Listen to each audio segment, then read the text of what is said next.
Alright, hello everyone, my name is Nando Refutation, and I will be responding to Jonah's claim that prohibition does not work as it increases the dangers of substance use and abuse. And he has some supporting points. Number one, that prohibition leads to an increase in violence and crime. Number two, black markets form at the legalization of any substance. And three, that there are alternatives to prohibition that are ultimately safer. Now first, I'm just going to address that there are some ambiguous terms that Jonah does not really have a definition for, or really an explanation for, and that is really just the point that it increases the danger of substance use and abuse.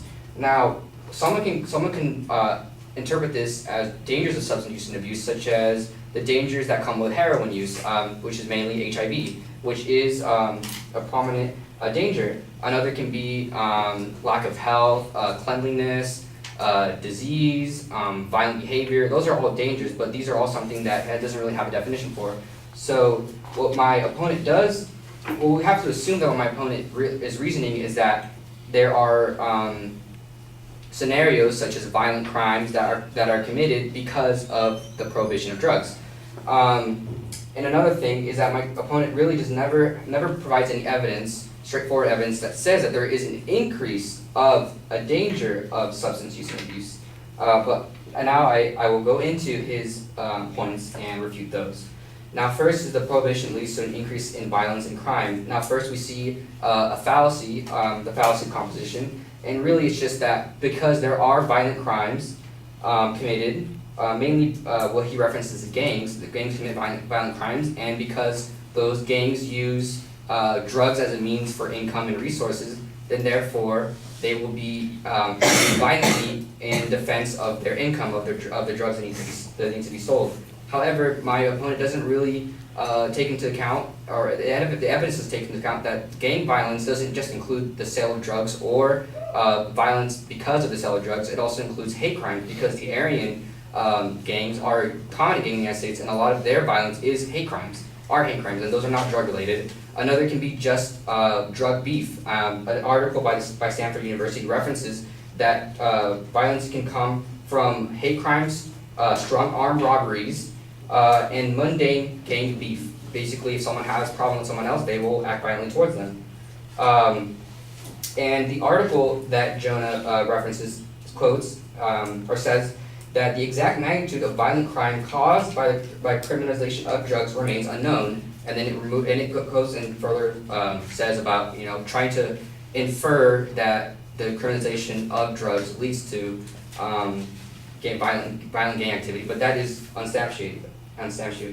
And now his second point is that black markets form at the legalization of any substance, and again this is held up by the fact that there's more gang activity because of the delegalization of drugs. But again, that's unsubstantiated. But furthermore, I will go on to say that in a study in 2012, gang population has been steadily decreasing in areas such as Los Angeles, which used to have a tremendous amount of gang violence between the years of 1988 and 1998, which was known as the decade of death. This violence is no longer seen in LA, as there is a 16% drop, steady drop since 2012 around the country.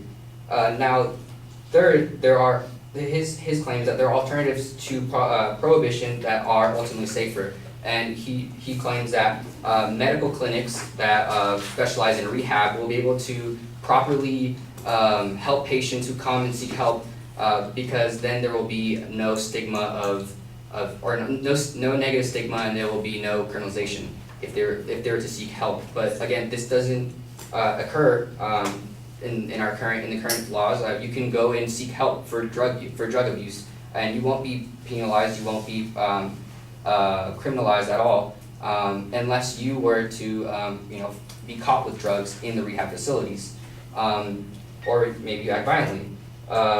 Now he has two main points that I will condense, which is the free market would eliminate the violence of drug dealers by establishing legitimate businesses to sell products with consumers verifying the safety of said products through openness as in any store. And his next point is industry standards lead to safer, more efficient products through legitimacy of trade. Now these 2 points really are diminished by the fact that it's a fallacy of division. Just because industry standards in consumerism lead to safer products, such as in cars, this doesn't really fall in line with drugs. And we see this as an example of the drugs that are legalized, which are prescription drugs, which right now there is a crisis, the opioid crisis, and that is caused by legal prescription drugs, mainly drugs such as Oxycontin. And this is a drug that's been legal since its inception. Well, obviously through the process of through prescriptions. However, what happens is that through its inception, through the process, the consumer process doesn't really have the means to really control the actual dangers of the drugs. There were many drugs there were many problems with Oxycontin that the DEA since 1990 was not able to address, and really trusting pharmaceuticals to act justly, or trusting industry standards to really legislate or protect against the dangers of prescription drugs and drugs in general isn't a safe assumption. In fact, it's been shown to be problematic and shown to actually have caused the opioid crisis that we see in America today. Thank you.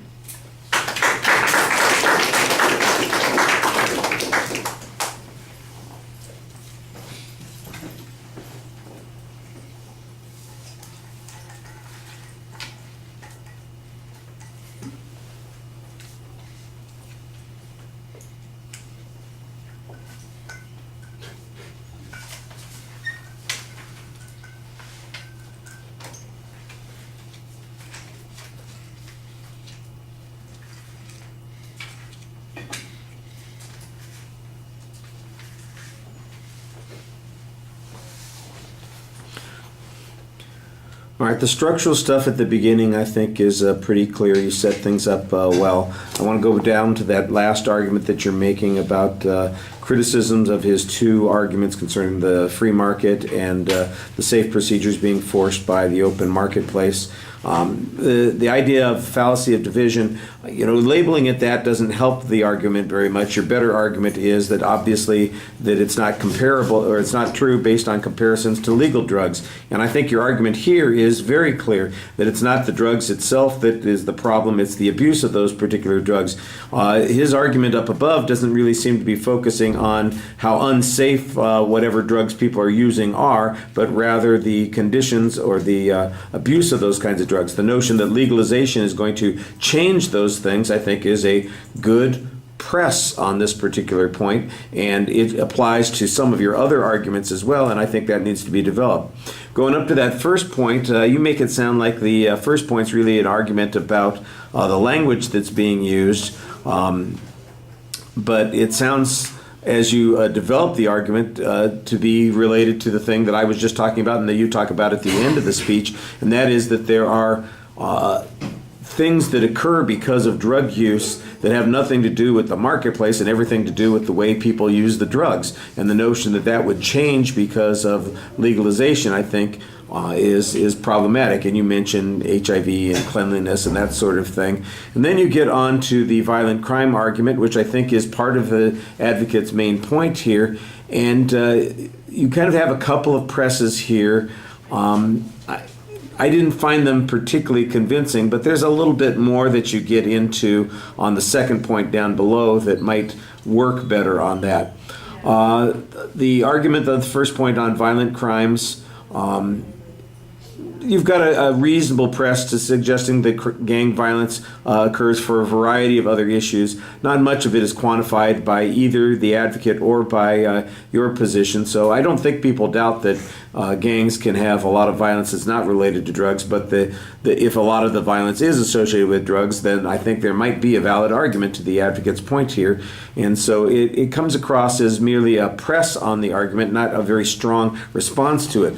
The second point, I think, is an interesting point where you, in essence, say that gang violence has been decreasing, it's been going down. And I think you might show, for instance, that this is indicative that there isn't as much of a problem as people think? Or is there any way to correlate it with changes in drug laws? That would be something that I think might benefit the advocate a little bit more, because if they said we had changes in drug laws, for instance, in California and Los Angeles, and that was the issue, I think, though, that the argument here is that this violence goes up and down for other reasons, not necessarily drug-related. The advocate has their own evidence that seems to acknowledge that there's not any way to measure what the impact's going to be. That's up on the first point, and I think that that's where this is going to come down. You were kind of arguing a generic argument about a lack of certainty about what the impact would be, and I think that that's a pretty good argument. But just as the advocate has problems documenting how much violence and gang activity is related to that, I think you're having the same kind of problem. But you give us a couple of good reasons to doubt that we would get anything different. All right, thank you.